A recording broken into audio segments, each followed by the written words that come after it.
A lot of the cheats Devon explains in his seminar are aimed at having the so-called higher webbing. This means that you web your hand higher on his thumb while he wraps his hand lower. Okay, but outside arm wrestling, height. Height. Who's holding on to who? This is the leading thought. So that's why you're trying to establish this up. Devon considers this to be really important. While gripping up, instead of trying to grip as legally high as you can on his knuckle, instead grip a tad bit lower down his thumb knuckle and then squeeze his hand and rise to pull his hand down a bit. It's like you are loading up with rising pressure to pull his hand lower than yours. Hold that position until you go. Height and rising are important for Devon's style of arm wrestling, which is why he always advocates it. For other styles, it's not so important. Note that there is a difference between setting up with high knuckles and actively using riser in a match. Many techniques require setup with high knuckles. Here Devon's hand is too high and Hutchings is shorter. The web is the part in between the thumb and index. This should be equal with each other, not above or below. In Devon's case, his arm is too long, so either they will have to bring his hand angle down or move his elbow back. Devon doesn't want to compromise this, at least his riser. That's why opponents are forced to lift their elbows off the pad to get a fair strap setup and force Devon to give a fair webbing. But when opponents lift their elbows, the strap is set and put in down. Usually Devon's bicep can get opened up a bit as well. So it is a matter of finding a balance between the tall and short opponent.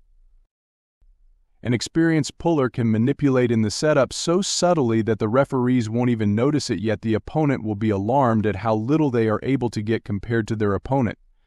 That said, Devon is one of, if not the best at this sort of manipulation. Plus, with Devon's leverages, he's able to post up so high that it feels like you're just barely able to even hold on to his hand, while to the referees it looks fair. You already know you're getting fucked. This is why Devon was so specific in asking Engine about the rule for lifting your elbow in a referee's grip, and why he and Jody kept pointing it out during the match. He knew Prudnick would need to lift his elbow to adjust for it, so if Prudnick couldn't lift his elbow during the grip, he'd basically be fucked. This is also why John felt cheated in his match against Devon. He just wasn't able to get what he felt was a fair grip because of Devon's egregious setup tactics. Devon does in a strap, he'll use the pads of his fingers to push down on his opponent's hand while the strap is being applied, tightened, thus subtly burying his opponent's hand in a way that's largely unnoticeable to the referees. Smoothly enough can even be unnoticeable to the opponent. This is one of the things that Devon has openly explained on video. The best way for you to really understand this is to go to arm wrestling practices with high-level guys. Devon was creating distance between the thumbs, which gave Prudnick less of a bite on Devon's pronation. Also, Prudnick was giving up too much wrist flexion for fear of gassing his hand, that he was starting in a compromised position. I am in the Devon camp that rising pressure is practically always where you want to be, no matter the technique, top of the pyramid, as he says. I feel like if you have significant rising pressure, you are applying pressure to your opponent's fingers and helping keep his wrist flat even without your pronation coming into play yet. As always, for any of this to matter, you and your opponent have to be close to each other in the basic arm wrestling strengths of rising, rolling, and cupping.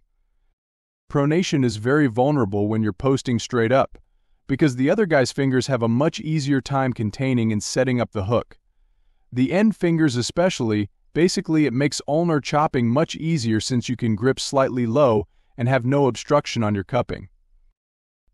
Open top roll, aka King's move, is when your hand is stronger than your arm, so you maintain hand control but open up your back and side pressure. If you have full hand control in an open top roll and they can still open you up, their arm is simply much stronger than yours. The move relies on putting them in a position, compromised hand, and ideally your side of the table pad to pad, so that they can't put down all of their strength.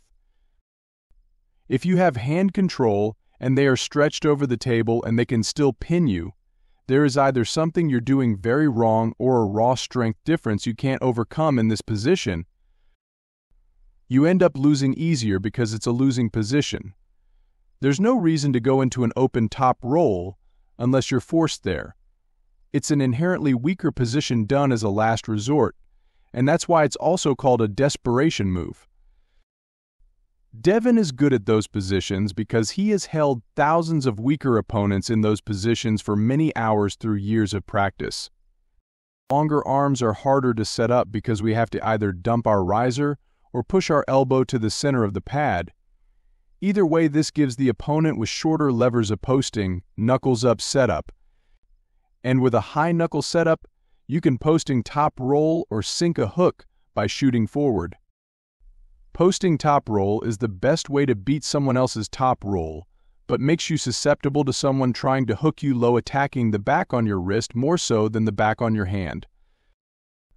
The low hand defends a lot better from someone trying to hook you low by putting the pressure in the hooker's bottom fingers. The low hand also still aims at height, but instead of getting height through your top knuckle, you're getting height more through the back bottom of your thumb. When you're gripped up with someone, and they're as high as legally allowed, not grabbing down by your wrist, your back pressure will be limited to what you can pull through your hand. If you have 150 pounds of back pressure on the thumb, wrist or lower hand, but only 50 on your wrist riser, then you aren't going to be able to post worth a damn against a good puller, and your hand will always buckle underneath. If never having the high hand is okay with you, then keep on not training the riser.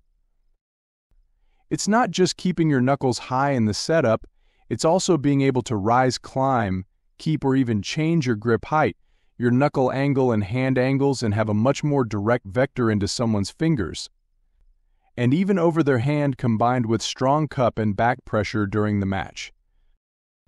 It's a very important strength in the whole chain, and it's the strength that keeps you from being the one holding on. Longer forearms have to come down to match your webbing, so use that to set up straight up and down at the front of the pad. Should give you the ability to cup right down on them, but your cup containment has to be strong enough, of course. Devon doesn't pronate too much during the match. He resists being supinated, which gives an advantage for height. Overpronating also lets your opponent slip fairly easily, which generally isn't a good thing if you are winning. Low hand top rollers are not an exception. Vitaly, the current best low hand top roller, is infamous for having some of the longest arm wrestling matches in history simply because he doesn't have enough power to finish. If you want to be good in this position, you are going to need to be in the straps and have to have good side pressure or a good shoulder press. Otherwise, you'll probably lose. Attempting to dynamically pronate after go, this is a common mistake from new guys. Arm wrestling is a static sport, and your ability to dynamically pronate someone is less powerful than locking in your pronation at the setup and rotating your entire body while back pressuring to open their hand. You mentally should not be visualizing active pronation. You should be more like a rigid steel statue that is falling away. If you pronate more in relation to your opponent, it is because you rotated your entire body, not because your pronator muscles somehow pronated your hand more.